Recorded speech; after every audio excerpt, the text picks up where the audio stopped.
Hello everyone and welcome to the CAD designer. In this video I will give some guidelines for the interview preparation both for the automotive product design and Teamcenter PLM. So basically when you go for an interview there are three steps. First is the CAD test, then technical interview and then HR round. So you need to be have good CAD skill or you need to be complete CAD test completely. Okay, that is very important. For automotive product design, you need to be complete the CAD test. You need to have good hands-on. Okay, keep this thing in mind. If you want to selected in a company as a product design engineer, you need to be crack the CAD test. That is the important thing. Technical thing is different, but mostly they select you based on your CAD test, how you complete the CAD test and how you complete the CAD test in a standard way, how you maintain the history, how you maintain the quality of that CAD, or how you complete the CAD test in the given time. That is the most important thing.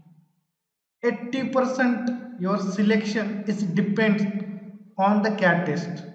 If you are not doing CAD test, so they will ask you, you can go now. Okay, but suppose in some cases, suppose 10 guys coming and they are not completing CAD test or doing 80-90%, okay, or they are doing the only closed body or not adding some features or creating drawings. So that time they will ask you, you can go for the technical round, and then you need to perform good in a technical round. Okay, and then at the end, suppose they will tell you wait for the HR round. That means your more than 95 work is done. Okay, but you need to be have good in a CAD. So as a product design engineer, mostly CATIA and Unigraphics are used, or you need to be master in one of the software. Suppose you have experience in the CATIA, so you need to be have basic or complete understanding of that software. So first I will tell you the questions they ask you on a software. Okay, so first thing here, part design, generative shape design, assembly design and digital mockup. So these four things are mostly used by the automotive product design engineer. So in a company when you are working, so that time for this digital mockup you need to take license. So the question is that for digital mockup, which license you are using? So it is SPL license. Second thing is that in some company, instead of 2D drawing, 3D drawing creation are done. And this 3D drawing creation in CATIA it is called 3D annotation. Or for 3D annotation you need to take one software, one license, and it is called FTA license. Okay, then suppose you are working in a part design, so you need to be prepared about what command mostly used as an automotive product design engineer and what commands you need to avoid. So mostly in a part design, here if you see we are in a part design. Okay, so mostly in a part design, pocket, hole, slot command. Okay, these are the negative commands, and these commands are mostly we don't use. Okay, second thing is that here they will ask you about, tell me the difference between add and assemble. Okay, here in a boolean operation, assemble and add. So they will ask you about assemble and add difference. So you need to be prepared for that question. Then second, they will ask you about these two sketches, why we are using position sketch. Okay, so you need to be prepared about this. Second thing is that while creating the axis, okay, here we remove the current, it become dotted. So why we are using the current axis system? What is the difference between current axis system and absolute axis system? These are the questions. After that, for generative shape design, we don't use this fill command, then we don't use the healing command, okay, in most of time. Otherwise this offset or draft, okay, or blend multi-section, this projection or extrapolate, this command we are using. Again the question is that in surfacing they will ask you about the sweep. Okay, what are the different type of sweeps? As a product design engineer, which type of sweep you prefer? So mostly we use the sweep it draft direction. Again the question arises, why you using this sweep it draft direction? So you need to be prepared for that question.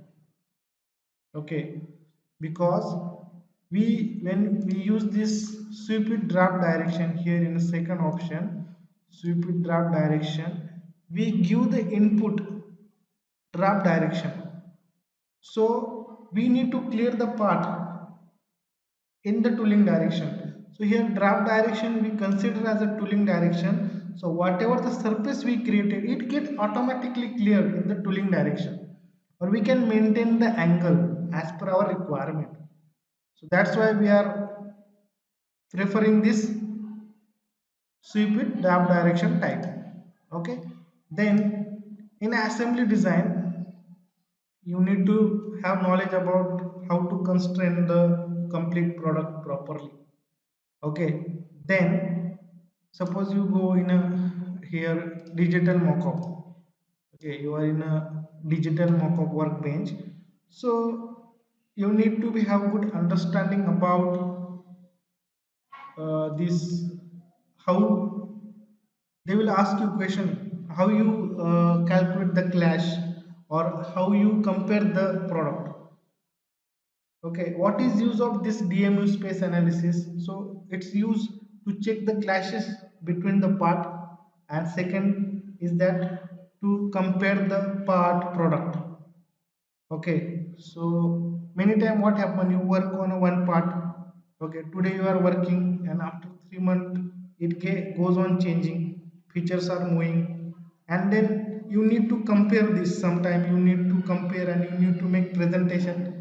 That time you are using this compare product command in the DMO space analysis. So that for that type of questions you need to be prepared. Second thing is that in a company you join, you go there. Okay, so you need to be familiar with their CAD methodology, because what happened, whatever the things I told you, we are not using negative command, we don't use remove, we don't deactivate the body in a part. Okay, this type of things we generally don't do, because in a company there is a one criteria. Okay, sometimes they are using a q checker type of thing. So from day one you are working on a part, and after 3 4 months it get mature, and this data you need to be released in the PLM system. Mostly Teamcenter is used for CAD data management and for its process. Okay, so that time you need to run the Q checker. Q checker checks the quality of your CAD. So you need this Q checker has the criteria and you need to pass this criteria. Okay, suppose you don't have idea about the these commands, okay, whether to use or not, and you are using this. You work on 4 months on that part and you are running the queue checker and you got your part not passing in a queue checker, then again you need to update, or you need to update, or you need to use that particular command which satisfy this queue checker criteria. Okay, so these things you need to be take care of that type of things. Okay, this is all about the software. Now come to the your resume. Okay, whatever you make, you need to be prepared. You need to know everything which you have mentioned in the resume. Most of these automotive guys don't know about the automotive regulations, and they are putting we have the idea about regulations.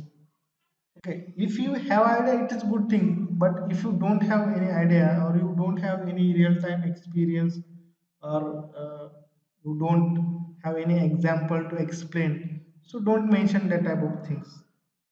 Okay, so whatever the resume you have prepared, you need to know each and everything about that, or you need to be sure that you can explain these things very clearly to the interviewer. Okay, so after CAT test, most important thing is technical interview.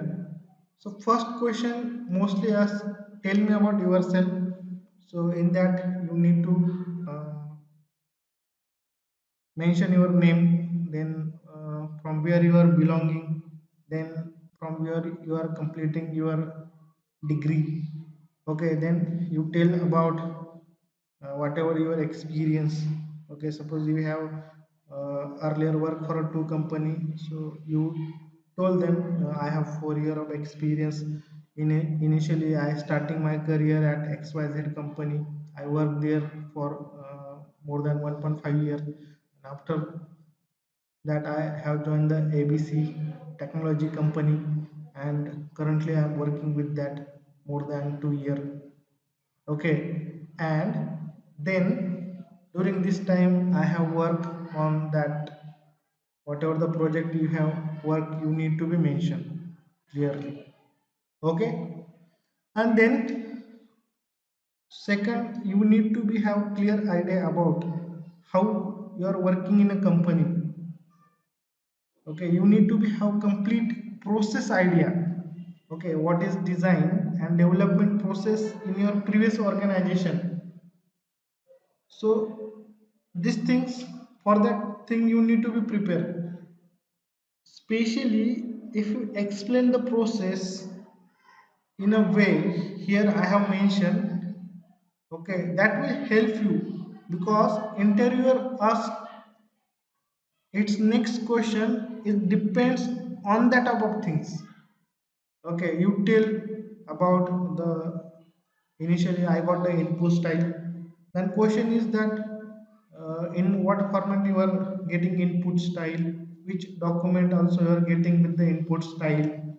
Okay, what are the plastic design consideration you consider when you got the input style.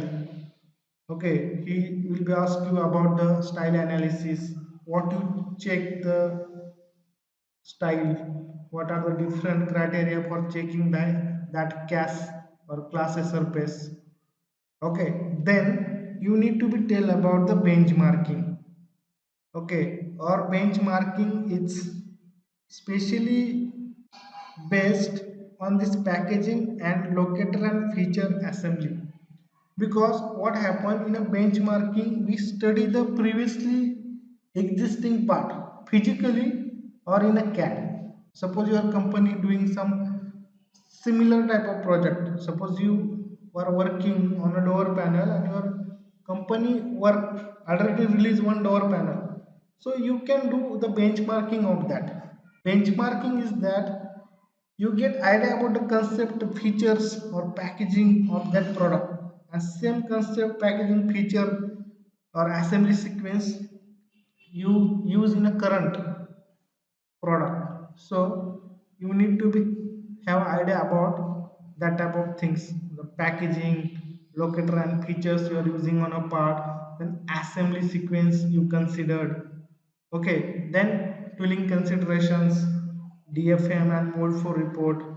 Okay, so basically after tool kickoff we submit data for mold maker, and mold maker gives us their feedback. Okay, it is not like that whatever you design is perfectly get manufactured. Okay, there are also some restriction for the mold maker, so they will give the feedback on that. Okay, also they will share the mold flow report. So in mold flow report you need to be got idea about the warp page, sink mark, or cooling times. Okay, in DFM report support they raise some 2 3 issues. So you need to internally sit with your technical team that the issues arise by the mold maker. Okay, it is valid or not, and then you need to convince them.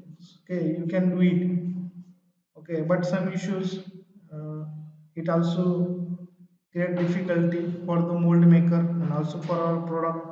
That time we need to make some changes in our product. Also same time we need to convince our customer that this change we need to do. Okay, then C. So they will ask you question about, do you know about any CE?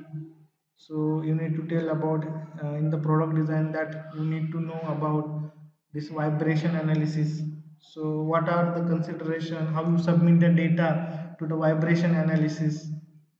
Okay, you submit the data in a CAD part, but they will ask you what type of specification you consider.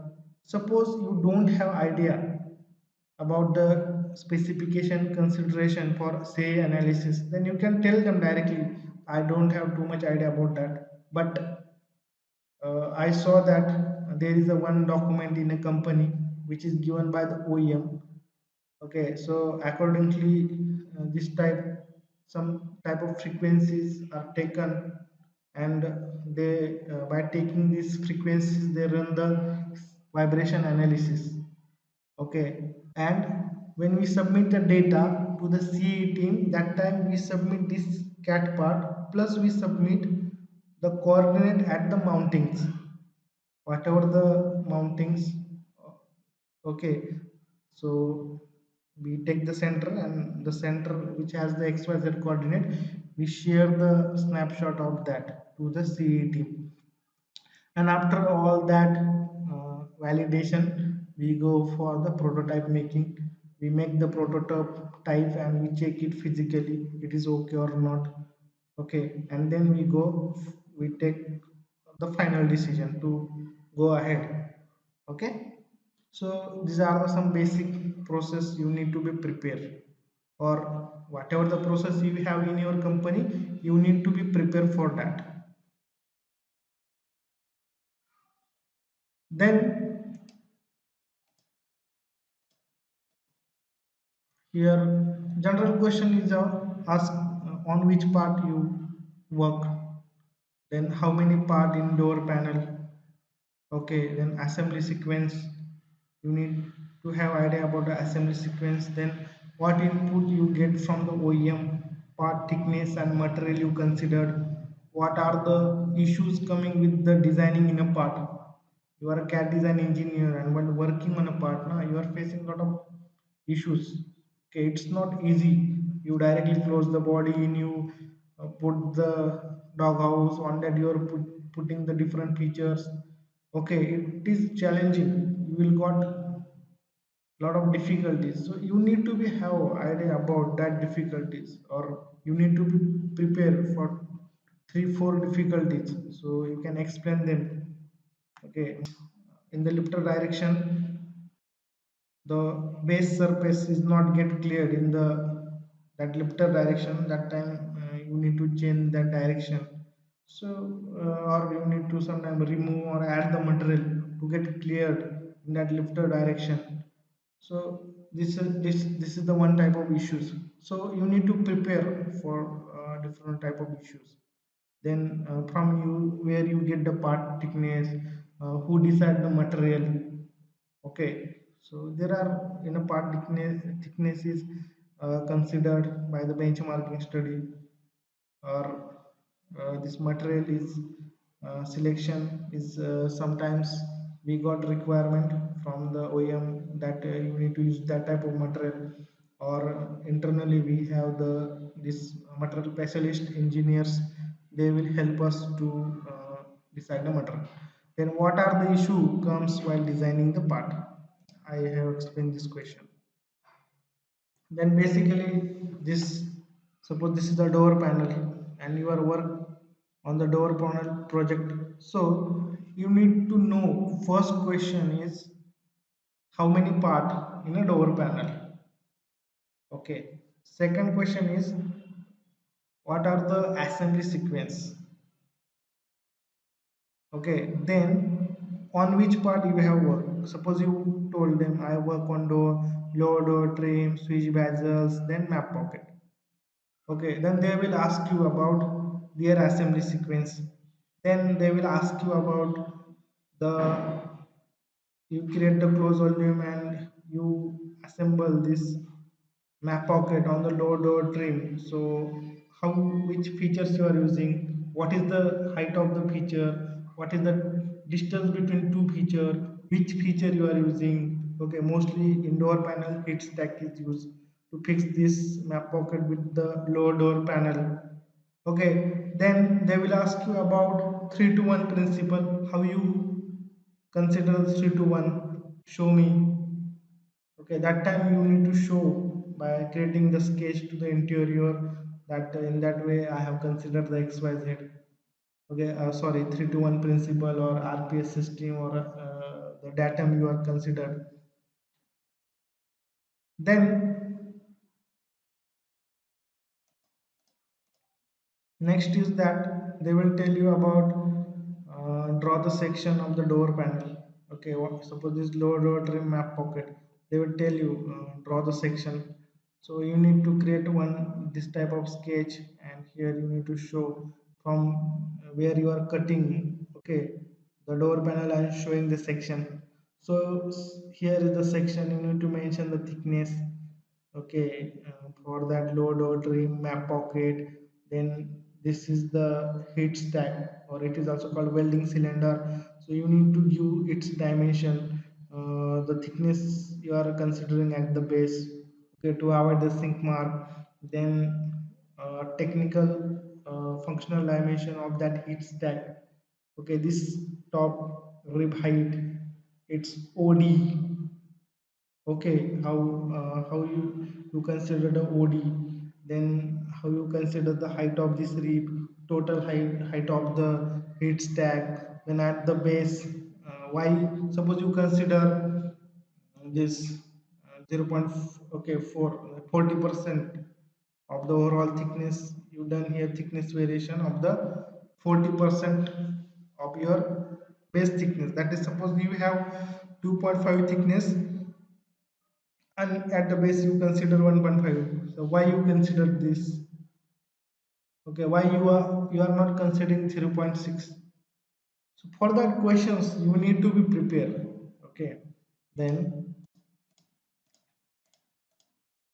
here I will tell you, okay, the features, how many slider lifter you are use in a part, then different methods to avoid the sigma. Suppose you are in a load or train, doghouse also use. So that time you need to tell them about you are using the sink mark traps, or for that heat stack.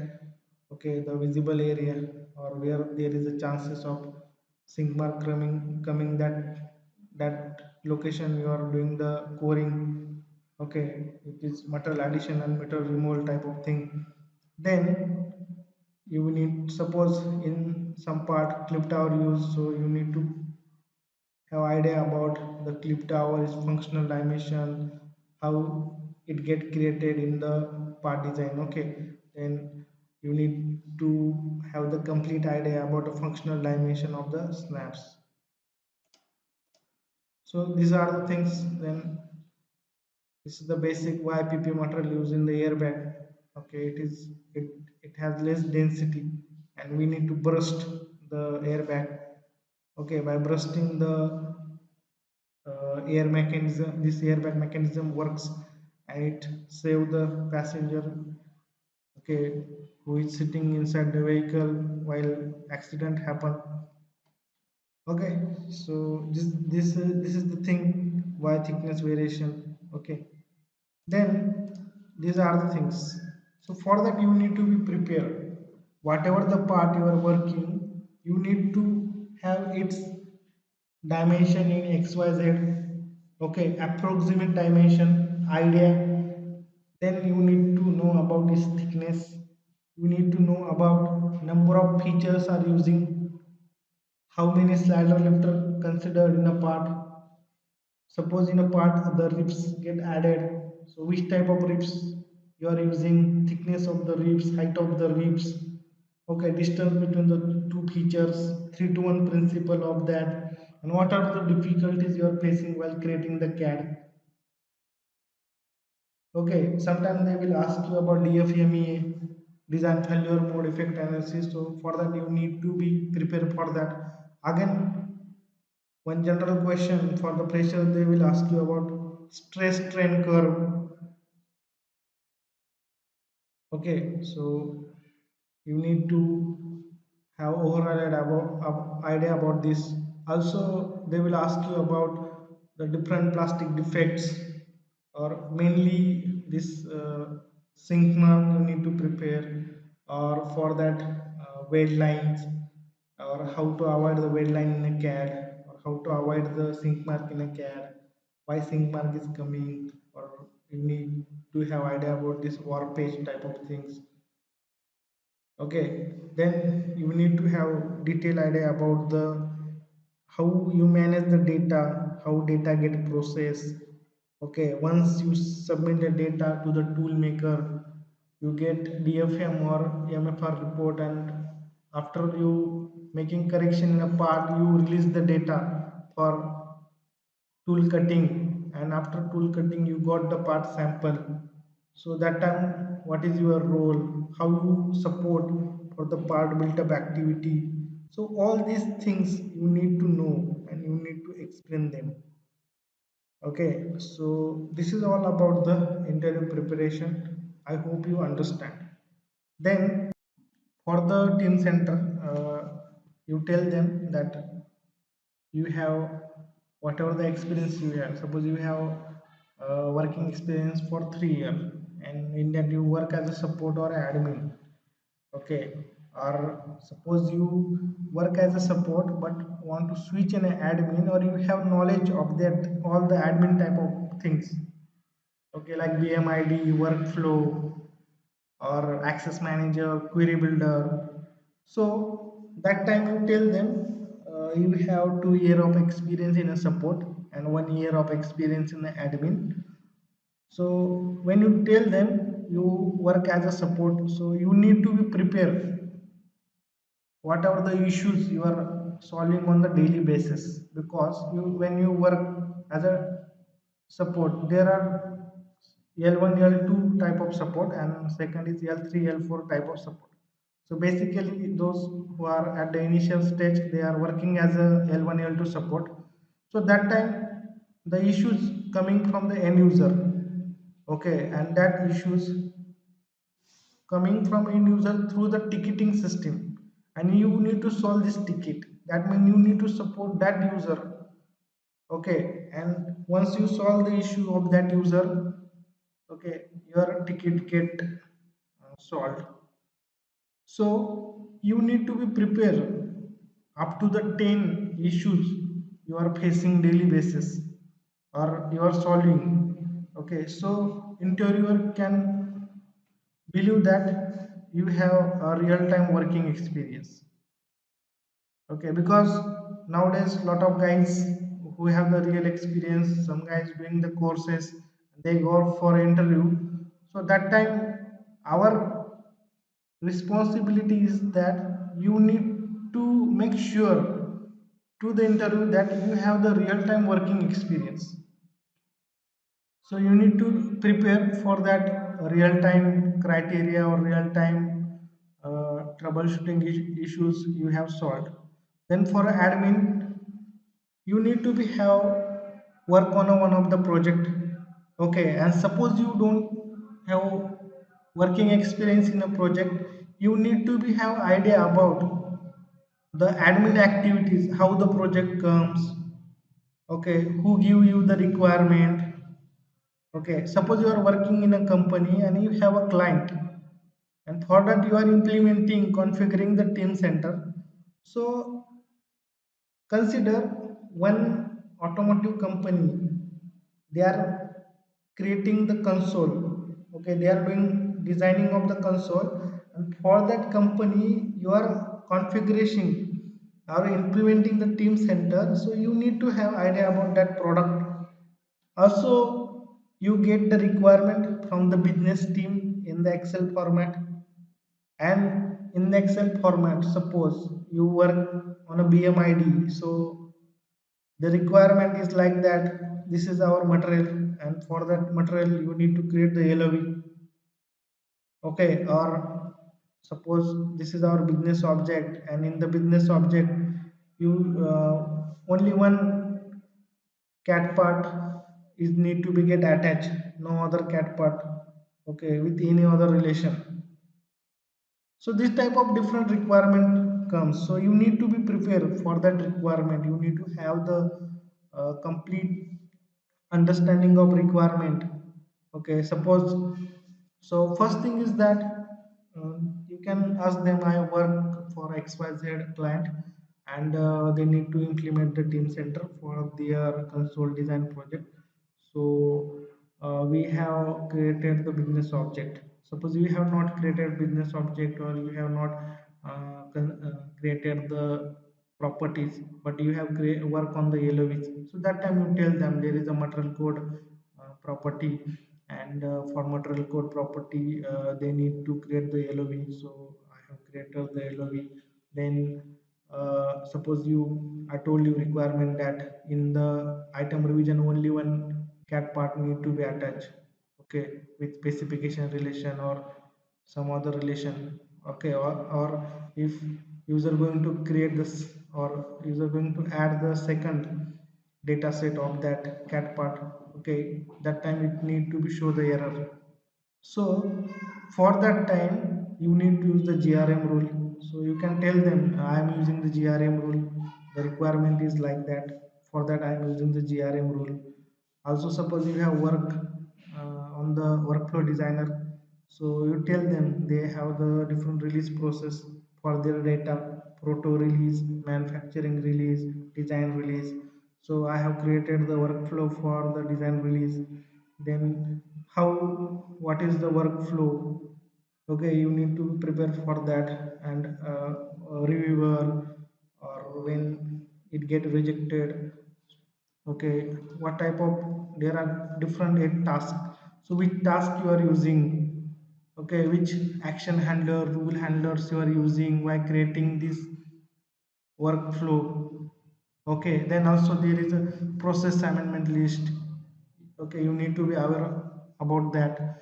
And then we do the import export. We, after creating this, we create the package in the bmid, or we create the one file of this workflow, and we send it to our qa team, and they check this, the requirement, and then they submit to the production.